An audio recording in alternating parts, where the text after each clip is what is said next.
오늘 읽은 본문 말씀을 통하여서 내 아들과 손자에게 알게 하라는 제목으로 함께 말씀을 증거하고자 합니다. 오늘은 어린이 주일입니다.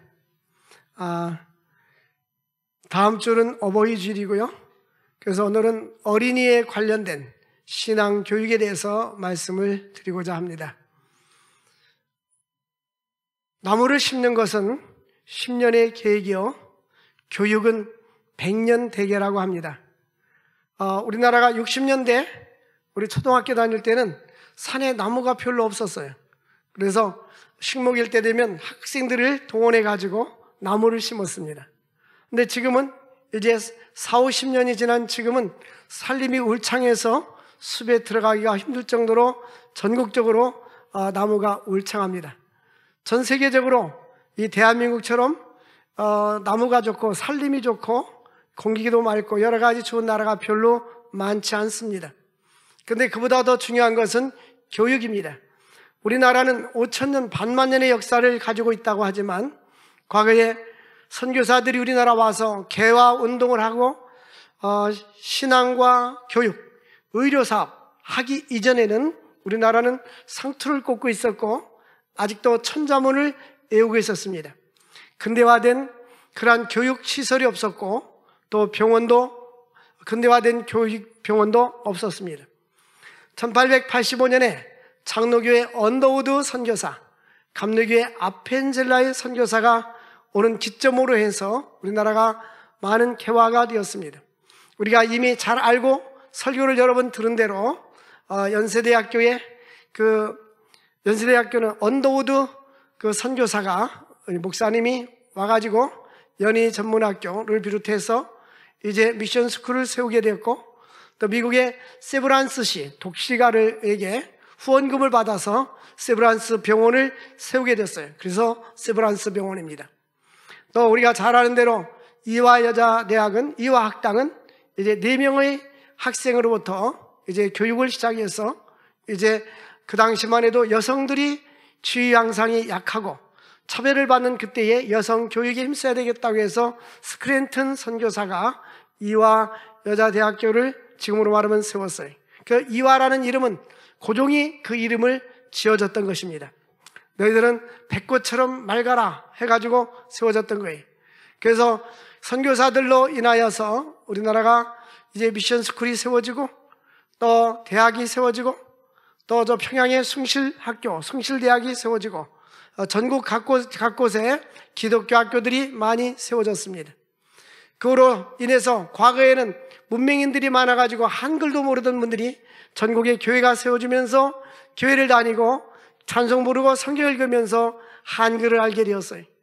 우리나라가 지금 이렇게 전 세계적으로 빠른 속도로 성장하는 이유 중에 가장 첫 번째 이유는 무엇일까? 우리나라는 지하자원도 많지 않습니다. 저 북한은 지하자원이 땅속에 묻혀있는 지하자원만 해도 7,000조가 넘는다고 합니다. 근데 기술이 부족해서 그들은 그것을 활용하지 못하고 있어요. 우리나라는 지하자원이 없어요. 수출 의존 국가입니다. 근데 우리나라가 이렇게 짧은 기간에 잘 살게 된 이유는 무엇일까? 전부 다 이제는 고등학교를 졸업하고 대학에 진학률이 90% 이상 대학을 갑니다. 그래서 교육의 열정, 또 많은 사람들이 이제 교육 수준이 엄청나게 높아졌어요. 1960년대만 해도 대학 나온 사람들이 퍼센티지로 많지 않았는데 지금은 절대 다수가 대학을 졸업하게 됐습니다.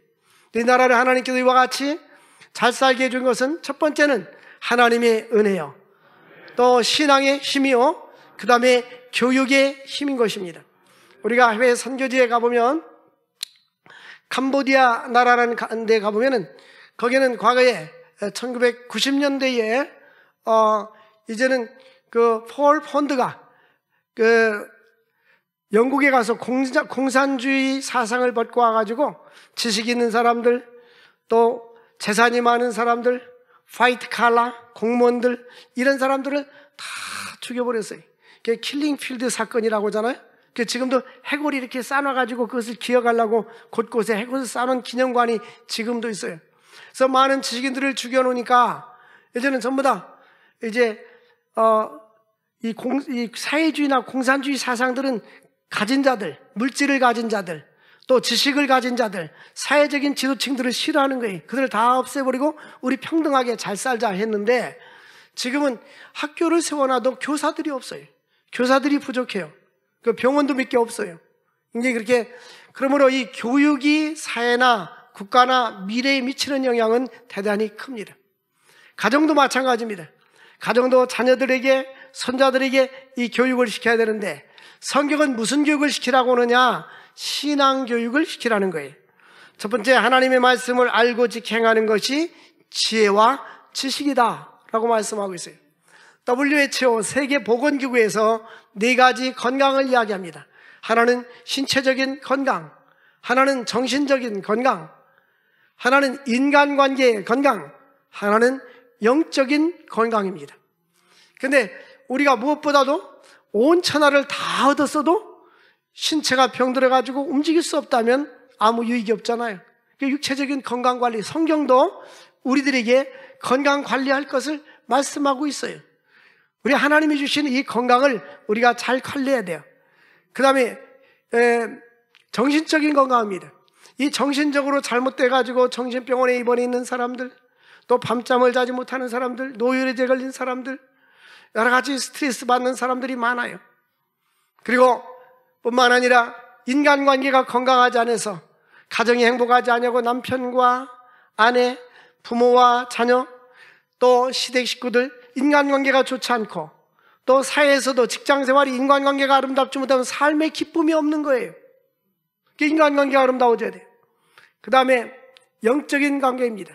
WHO에서 말하는 그 영혼의 건강은 우리 기독교에서 말하는 것과 조금 다릅니다. 그들은 사회에 영향력을 미치는 것을 이야기해요. 한 생애를 살면서 좋은 영향력을 많이 미치는 걸 이야기하는데, 성경은 요한삼서 1장 2절에 사랑하는 자여 내 영혼이 잘된 같이 네가 범사에 잘되고 강건하기를 내가 간구하노라. 여러분, 영혼이 잘 돼야 돼요.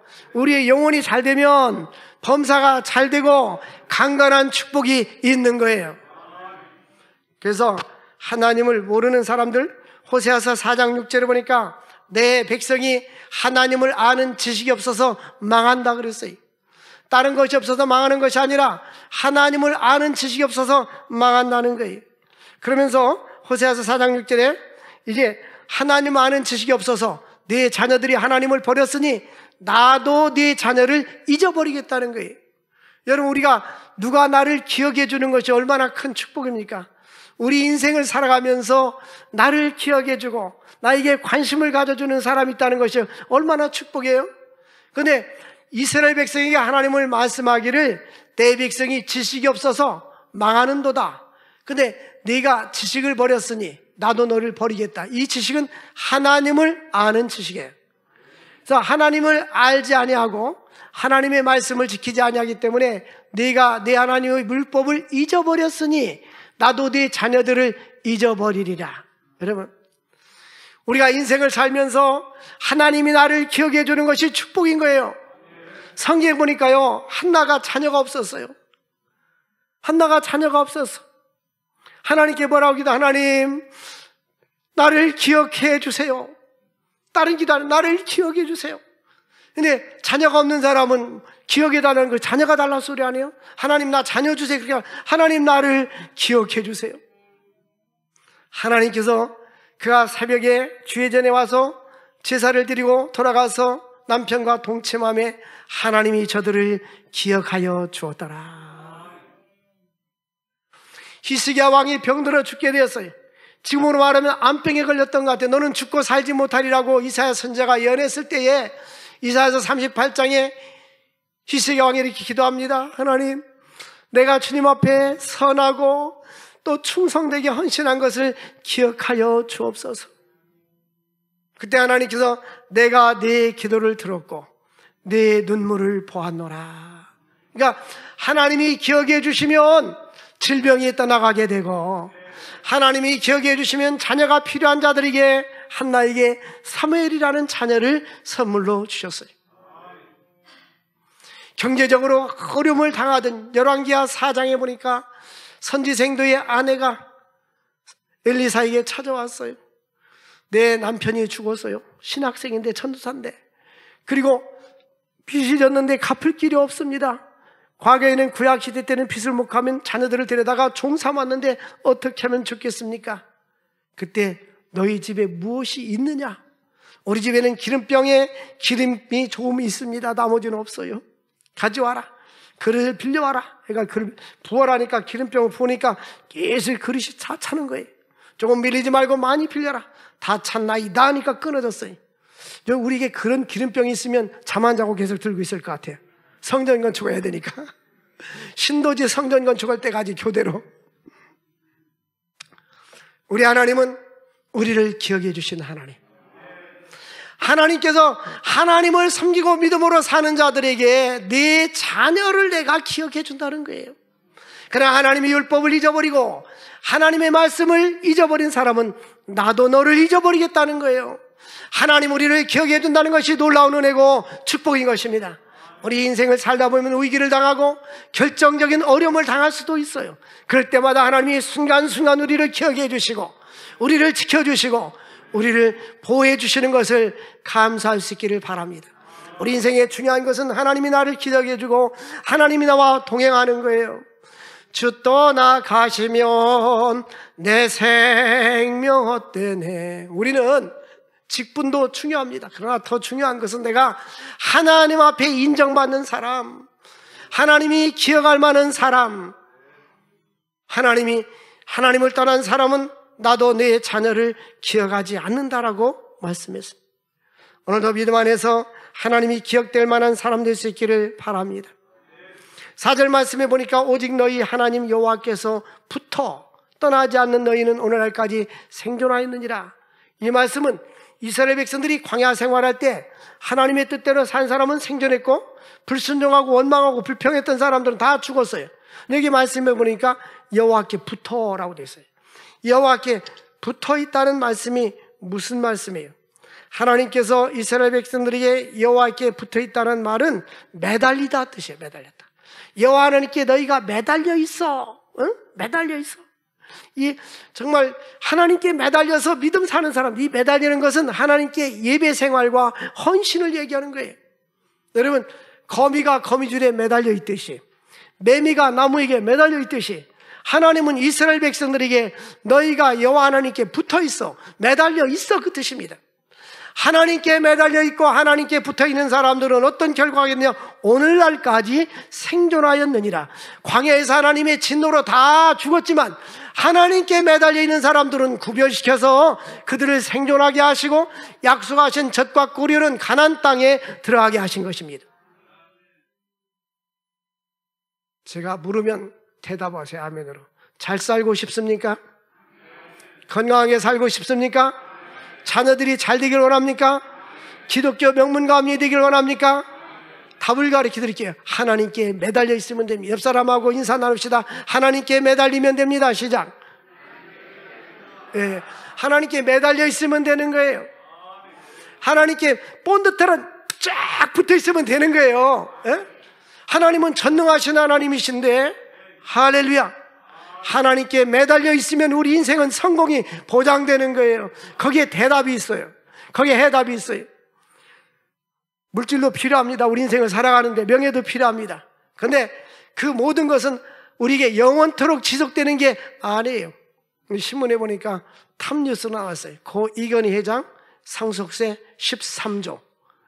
13조면 내가 대략 계산해 보니까 광면 한진 아파트 1000세대가 사는데 그 1000세대에 사는 아파트가 여러 개 동이 되는 거예요. 근데 죽을 땐 하나도 안 가져가잖아요. 그죠? 중요한 것은 여호와를 경외하는 것이 지식의 근본이니라. 하나님을 경외하는 거예요. 그래서 하나님께 붙어 있어야 된다. 근데 하나님께 매달려 있어야 되는데 하나님께서 어떻게 붙어 있어야 되냐? 1절 말씀 보니까 이스라엘아, 이제 내가 너희에게 가르치는 규례와 법도를 듣고 준행하라. 그리하면 너희가 살 것이다. 그러니까 하나님께 붙어있는 것은 말씀대로 사는 거예요. 그러면 너희가 살 것이다.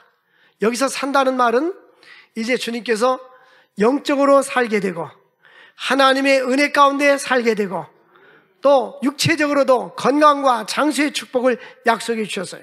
1절 하반절에 보니까 하나님의 말씀과 율례를 지키는 자에게는 조상들에게 약속하신 가나안 땅에 들어가서 그것을 얻게 되리라. 과거에 우리 어렸을 때 보면요, 아이고 이제 사람이 죽잖아요. 아이고 이제 살만하니까 죽었네, 그런 사람이 많아요. 근데 하나님께서 언약하시고 약속하신 놀라운 축복을, 조상들에게 약속하신 것을 그 자손들이 믿음으로 살 때에 그 약속의 축복을 누리게 되는 거예요. 우리 친구가 똑같이 신학교를 졸업했어요. 저하고 똑같이 광명시에서 개척했는데 굉장히 어려웠어요. 결국 교회 문 닫고 어디로 갔어요. 그 친구가 나한테 그런 이야기를 해요. 어머니가 절에 다니다 늦게 예수를 믿었어. 근데 잘 믿은 게 아니라 교회를 다니긴 하는데 기도 생활하니까 얼마나 안타까운지. 우리 똑같이 개척 후 30세 때 어머니가 전화하는데, 어머니 기도 좀 해주세요, 기도 좀 해주세요. 그러면서 그 친구가 나한테, 목사님은 주변에 기도하는 사람들이 많잖아. 나한테, 예? 목사님은 주변에 기도하는 사람이 많잖아. 예? 우리 가족의 패밀리에는요, 가만히 보니까 손자들하고, 손자가 아니라 조카들, 조카사, 형제까지 하니까 목사가 9명이요. 아멘도 안 내, 자기네는 하나도 없으면서. 우리 가족 이렇게 모이면요, 설교하고 사회 보고, 어때, 장로님은 잘하면 대표기도 한 번은 그러냐 못해요. 여러분, 하나님을 경외하는 가정, 하나님을 섬기는 가정, 하나님께 영광 돌리는 가정이 될 수 있기를 주의 이름으로 축원드립니다. 하나님께 붙어 있기를 바랍니다. 어떤 경우라도 하나님께 붙어 있으십시오. 코로나가 아무리 창궐한다 할지라도 하나님께 붙어 있으십시오. 보니까 인도가 하루에 코로나로 인해서 40만 명이 사망하는데, 하루에 확진자가 아니라 40만 명이 죽는데, 왜 그럴까? 저는 인도를 갔다 와봤잖아요. 인도는 이 나라는 크고 인구가 꽤 많아요. 중국 다음으로 인구가 많아요. 그런데 너무너무 가난해요. 그래가지고 사람들이 이렇게 전도 집회 가보면 뼈하고 가지고 거기 붙어 있다시피 바싹 말라 있어요. 여성이 아이를 안고 젖을 주는데 어떻게 저기서 젖이 나는가? 그래서 생명의 위력, 저런 몸을 갖고 어떻게 애를 낳는가? 어떻게 젖을 주는가? 저는 그런 생각을 많이 했어요. 선교지만 갈 때마다 더 많이 우리가 선교도 하고 구제도 해야 되겠다, 이런 생각이 들었어요. 아멘 해야죠. 그러니까 너무 신체가 연약하기 때문에 조금만 균이더라도 면역성이 없어서 죽는 거예요. 제가 여기서 여러분들 보니까 얼굴에 써 있어요. 번들번들 이렇게 써 있어요. 60년대는 배부른 사장들이 별로 없었어요. 배 나온 사람, 잘 먹는 사람 사장이라고 있어요. 지금은 일부러 안 먹고 살잖아요. 전략하느라고. 이 나라가 왜 이렇게 잘 살게 됐어요? 이 교회 하나님의 은혜요. 만약에 우리나라도 선교사가 늦게 왔거나 그러면 라오스, 캄보디아, 미얀마 이런 나라처럼 못 살 거예요. 그런 나라들의 평균 중고등학교 교사 급여가 한 15만 원에서 20만 원 그 정도 돼요. 한 7, 8년만 해도 의사 월급이 10만 원, 선생님들은 7, 8만 원뿐이 안 됐어요. 우리나라도요, 제가 1983년에 개척해서 84년에 결혼했거든요. 근데 그때 고등학교 교사들이 10년 된 교사가 급여가 40만 원이었어요. 10년 된 사람. 그리고 공무원, 지금은 9급인데 옛날에는 5급이었어요. 9급 공무원 7년, 10년 된 사람들이 7만 원, 10만 원 받았어요. 그때 여기 공무원, 그 시대에 공무원 사람들 알 거예요. 제가 초등학교 다닐 때 우리 담임선생님이 과외하는데 월급 봉투를 갖고 와서 그때 3만 원인가 얼마인데 우리 철없는 우리들한테 이것 갖고 좀 어떻게 먹고 사냐고 우리한테 그랬어요. 자, 지금은 제가 여기서 보니까 번들번들, 한 번 더 해야 돼. 번들번들해. 하나님의 은혜요. 우리가 이 대한민국이 미국 다음으로 세계에 선교사를 두 번째로 많이 파송을 했는데요, 인구 비례하면 대한민국이 선교 강국이에요. 1년에 통계는 나와 있지만 우리가 이렇게 비공식적인 통계에 의하면 약 4조 정도가 선교비로 나간다 그래요. 이게 놀라운 은혜예요. 하나님이 이 나라를 이렇게 사랑해 주시고 축복해 주신 것은 한국교회가 살아있고 기도하고 믿음이 있고 많은 선교사를 파송하고 후손하기 때문에 하나님이 이 나라를 지켜준 줄로 믿습니다. 그러므로 하나님께서 우리에게 이렇게 말씀합니다. 신명기 10장 13절 말씀해 보니까 오늘 내 행복을 위하여, 행복하게 살기를 원하십니까? 자녀들도 행복하게 되기를 원합니까? 그럼 행복을 위해 네게 명하는 여호와의 명령과 규례를 지켜라.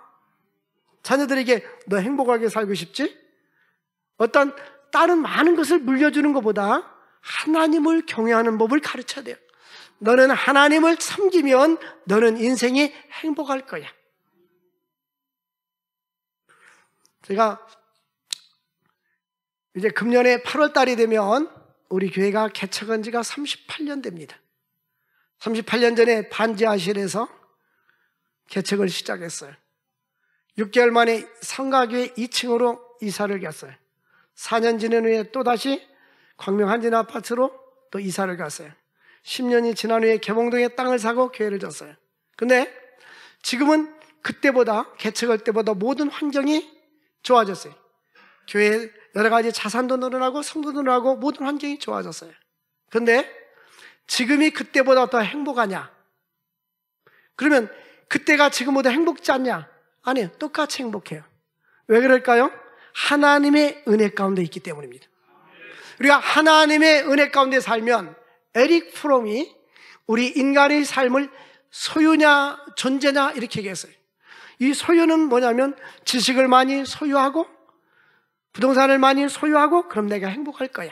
어떤 사람, 대부분의 사람들은 소유의 인생의 모든 목적을 다 걸어요. 근데 그보다도 존재냐, 이 존재는 내가 어떤 삶을 사느냐 하는 거죠. 우리 그리스도인들은 하나님 앞에 내가 어떤 사람으로 살아가느냐가 더 중요한 거예요. 그래서 하나님은 내가 이세 아들 다윗을 만나니 내 마음에 합한 사람이라.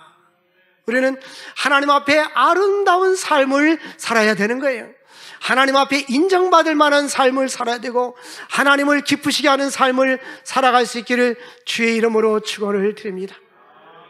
우리는 세상이 변하고 환경이 변한다 할지라도 우리의 믿음과 우리의 신앙은 변치 말아야 되는 것입니다.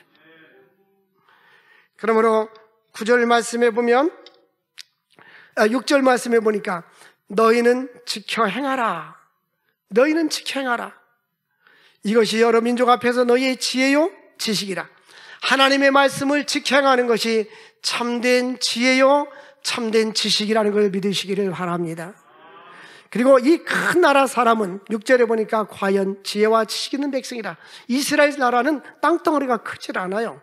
우리나라 충청남북도 많습니다. 그런데 하나님은 왜 큰 나라라고 했을까요?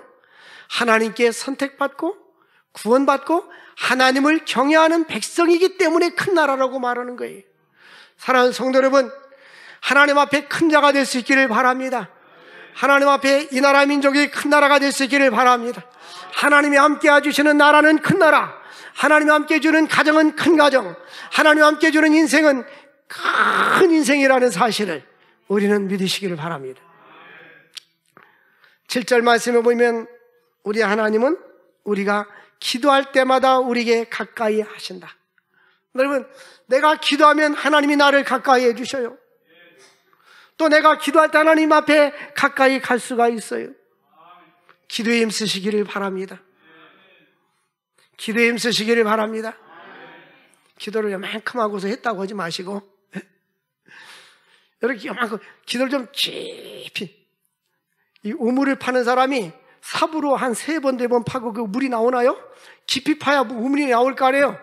기도도 하나님 앞에 깊은 기도를 통해서 하나님의 크신 은혜와 능력을 공급받을 수 있기를 바랍니다. 여러분, 확실하는 것은 여러분 가정에 기도하는 사람이 있어야 돼요. 기도의 파수꾼이 있어야 돼요. 네? 기도하는 어머니가 되십시오. 기도하는 아버지가 되십시오. 기도하는 할머니, 할아버지가 되십시오.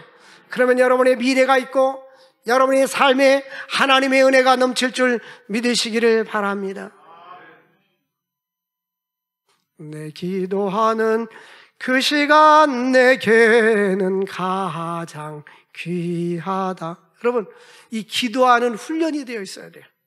기도하는 체질이 되어 있어야 돼요. 그러니까 딱 시간을 정해놓고 이 시간은 나의 삶의 우선순위로 내가 하나님 앞에 나아가자, 하나님 보좌 앞에 나가는 시간이다. 시간을 정해놓고 기도할 수 있기를 바랍니다. 기도하면 하나님이 응답해 준다고 약속했잖아요. 그렇죠? 하나님이 응답해 준다고 약속했잖아요. 예? 인도에 있는 한 선교사님을 제가 가면은 선교지 갈 때마다 어디를 쫙 데려가. 그러면서 그 교회를 지어야 될 곳을 데리고 가요. 그 목사님, 담임 목사님이라 놔두고 나보고 교회 쳐달라고 하지 않아요. 이분의 기도 제목은 여기다 교회 짓는 겁니다. 이렇게 얘기를 해요. 그래서 내가 순간적인 감동이면 알았어, 내가 지어줄게요. 그 다음부터 이제 목사님 전화하면서 전화합니다. 목사님 약속 온 거 빨리 지켜주세요. 약속 온 거 빨리 지켜주세요. 그러면 해주는 거예요. 왜? 전화도 안 오고 무관심 하면 또 잊어버릴 수도 있고 더 미룰 수도 있잖아요. 근데 계속 전화하면, 너가 뭐 18장에 보니까 한 과부가 있는데 불안 재판관이 자기의 원한을 들어주지 않으니까 밤낮 가서 괴롭히는 거예요. 원한을 들어달라고. 그러니까 이 재판관이 생각합니다. 아, 내가 원한을 들어주지 않으면 저 여인이 나를 계속 괴롭게 하니까 내가 들어줘야 되겠다. 하물며 하늘에 계신 하나님께서 들어주시지 않겠느냐. 이제 밤낮 기도해야 돼요. 제가 우리 교회 개척하기 전에 여기 광명시에 있었어요. 이 광명시에 그 광명 공고가 있었죠. 그 옆에 지금 다시 졌는데 광명교회, 기독교 장로교회 광명교회가 있어요. 내가 공립에는 출석하진 않았고 저녁에 그 집이 옆에 있어서 군대 갔다 와서 기도하러 갔어요. 밤 10시에 가보니까 그 시대에 지하에 1층에 그 마룻바닥인가 온돌이 깔려 있었어요. 근데 할머니들이 이불을 가지고 저녁에 기도하러 오는 거예요. 저녁이 되면 사람들이 쭉 오기 시작하고 고루고루 막 기도하다 또 주무시다가 코 골다 또 자고 또 이렇게 기도하는 거예요. 제가 거기서 개척교회 하기 전에 하나님 앞에 기도했어요. 근데 교회를 얻으려고 하니까 그때에 이제 군대 갔다 와서 그 어떤 교회에 전도사였는데 교회가 조그맣았어요. 교회가 문제가 생겼어. 나보고 교회에 후임으로 하라겠는데 그 보증금 400만 원에 월세 5만 원에 7만 원이었어요. 그래서 400만 원을 집에 가서 형님들한테, 형수들한테 100만 원씩 꿔달라고 갚아주겠다고 그랬어요. 그러니까 꿔주더라고요. 이렇게, 그거 잘 됐다고? 근데 아직까지 안 갚았어요. 달라고 않더라고요. 그 형제가 좋은 거예요. 근데 이제 그 개척을 그 교회하고, 그 당회장 목사님이 내가 전도사인데 자기 이름으로 개혁하겠대요. 근데 교회헌법에 전도사는 아무 권한이 없는 거야. 그래서 그러지 말고 내가 돈이 내니 공동명의로 하니까 그것도 안 된다는 거야. 그럼 당신 나가라 그러면 난 끝이잖아. 그래서 반지하실 얻어가지고 송영희 권사님하고 그 장순자 집사님하고 그때 다 집사였는데 하고 나하고 셋이 개척이 시작했고 군대 갔다 온 친구 무디라고 했어요. 거제도에 지금 가장 큰 교회예요. 이렇게 4명이 개척교회를 시작한 거예요. 그 반지하실에서. 근데 그때 보니까 사람들이 와서 막 이불을 싸매고. 근데 나는 청년 때였는데 청년 때 교회 가서 기도하니까 그 할머니 권사님들이 이렇게 기도 많이 하는 청년인가 그게 등록하라고 그러더라고요. 그게 등록하면 내가 담임해야지.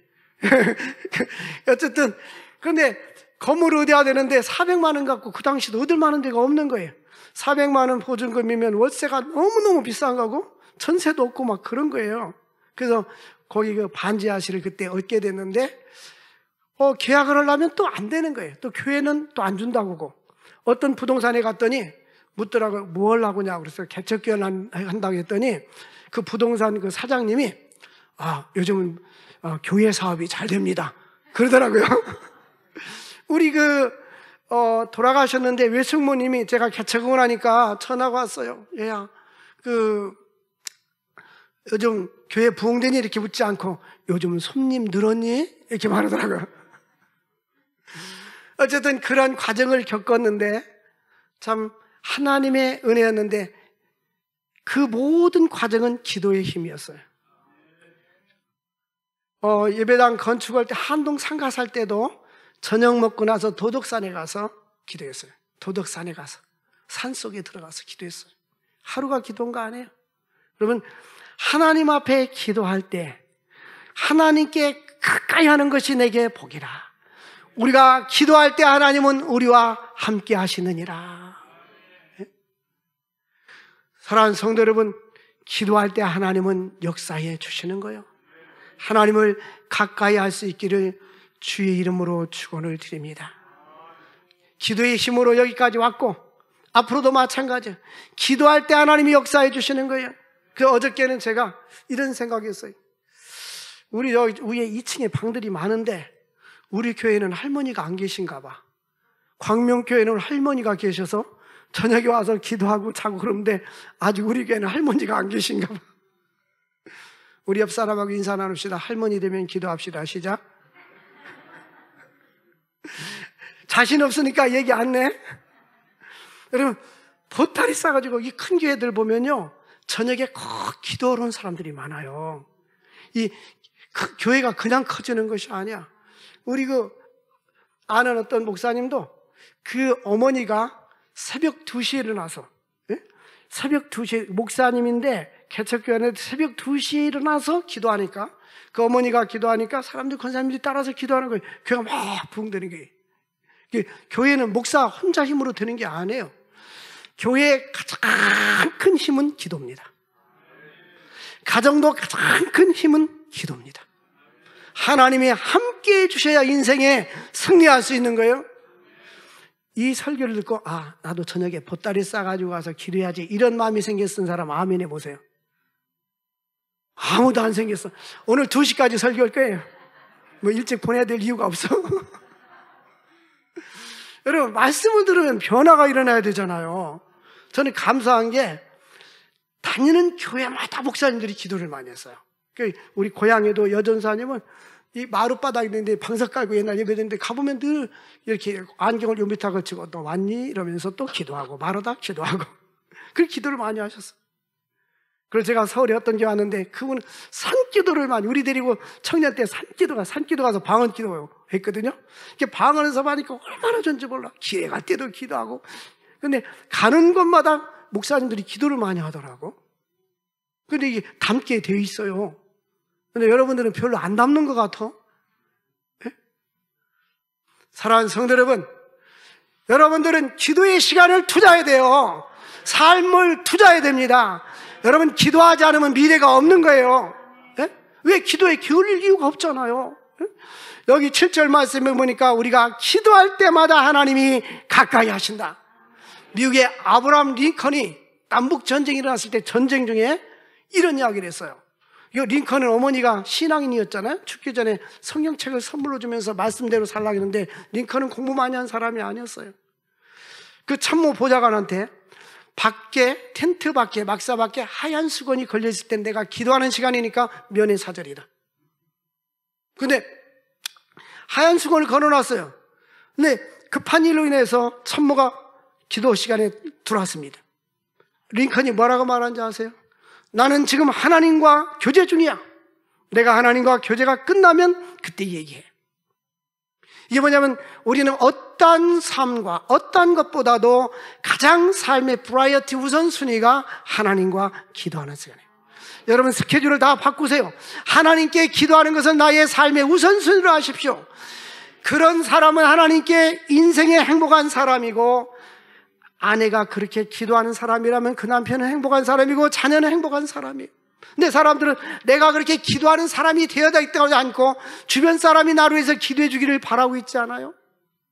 여러분, 더 깊이 더 많은 시간에 하나님 앞에 시간을 투자하십시오. 마음을 바치십시오. 온 영혼을 쏟아서 짧은 시간에 기다려 간절히 기도하십시오. 갈급한 마음으로 기도해서 하나님의 응답을 누리며 살아갈 수 있는 우리 모두가 될 수 있기를 주의 이름으로 축원을 드립니다. 시간이 좀 흘러가는데요, 이제 결론 말씀을 말씀드리겠습니다.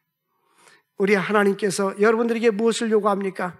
9절 하반절에 보니까 네 아들들과 네 손자들에게 알게 하라. 예? 우리가 네가 생존하는 동안에 그 일들을 내 마음에 떠나지 않도록 조심하고, 너는 그 일들을 하나님께서 어떻게 역사해 주시고 출애굽하게 해주시고 광야에서 축복해 주시고 은혜를 주셨는지 네 아들들과 손자들, 자손들에게 하나님을 알게 하라는 거예요. 하나님을 알게 하는 가정 될 수 있기를 바랍니다. 하나님을 알려줄 수 있기를 주의 이름으로 축원을 드립니다. 하나님을 알게 하라. 결론 말씀은 10절입니다. 그들이 세상에 사는 날 동안에 하나님을 경외함을 배우게 하라. 우리 10절 말씀 같이 읽겠어요. 시작. 내가 호렙산에서 내 하나님 여호와 앞에 섰던 날에 여호와께서 내게 이르시기를 나에게 백성을 모으라. 내가 그들에게 내 말을 들어줘. 그들이 세상에 사는 날 동안 나를 경외함을 배우게 하며 그 자녀에게 가르치게 하리라. 자녀들에게 예배 생활도 가르치고, 아멘 소리가 안 들렸어요. 예배 생활도 가르치고, 기도하는 훈련도 가르치고, 가르쳐라. 네 자녀들에게 하나님을 경외함을 가르치라는 거예요. 하나님을 단순히 그냥 교회만 왔다 갔다 하는 것이 아니라 하나님을 경외하고 이웃을 섬기고, 네? 하나님을 경외하는 삶을 살아갈 수 있도록 가르치라는 거예요. 그러므로 이제 어린이 주일이 되어서 오늘 이 말씀을 증거한 것은 우리가 어른이잖아요. 이제는 우리 아들들, 손자들, 성경 말씀에 자손들에게 하나님을 경외하는 것을 가르쳐라. 모여 앉아가지고 사철의 봄바람 불어있고 하나님 아버지 모셨으니 시편 112편의 1절부터 쭉 보면 여호와를 경외하는 자는 이와 같은 복이 있는데 그 자손이 강성하며 땅에서 강성하며 자손들이 강성한 축복을 약속해 주었어요. 강성할 뿐만 아니라 하나님께서 부여와 재물이 그 집에 있을 것이다. 하나님을 경외하는 가정은 하나님께서 부도 주시고 명예도 주시고 은혜도 허락해 주신다고 약속해 주었어요. 근데 순서를 바꿔야 돼. 먼저 하나님을 경외하는 가정, 하나님을 경외하는 인생, 하나님을 경외하는 기업이 되기를 주의 이름으로 축원을 드립니다. 우리 함께 합심으로 기도합시다. 하나님을 경외하는 가정과 자손들에게 하나님을 경외함을 가르치게 하여 주옵소서. 우리 1분 동안 주여 부르짖고 기도합시다. 주여, 주여, 주여. 거룩하신 하나님 아버지 감사합니다. 하나님을 경외하는 가정이 되게 하시고 하나님을 경외하는 삶을 살게 하여 주옵소서. 주여 역사하여 주옵소서. 하나님을 경외하는 믿음의 가정들 되게 하여 주옵소서. 하나님께 기도할 때마다 가까이 하신다겠는데 하나님 저들 기도할 때마다 가까이 해주시고 하나님께 영광 돌리는 삶을 살아갈 수 있도록 은혜와 축복 나리워 주옵소서. 주님 저희에게 믿음을 주옵소서. 하나님을 사랑하는 마음을 주옵소서. 기도하게 하여 주옵소서. 하나님께 집중적으로 기도하게 하여 주시고 우리의 능력과 권세를 주셔서 승리하는 삶을 살아갈 수 있도록 우리 주님 역사하여 주옵소서. 오직 나의 의인은 믿음으로 말미암아 살리라기 싸우니 믿음으로 사는 삶을 살아갈 수 있도록 은혜와 축복 나리워 주옵소서. 주 예수를 믿으라 그리하면 너와 내 집이 구원 얻는다 그러는데 우리 온 가정이 구원받게 하여 주시옵소서. 기독교 문과 문이 되게 하여 주옵소서. 예수님의 이름으로 기도합나이다. 아멘.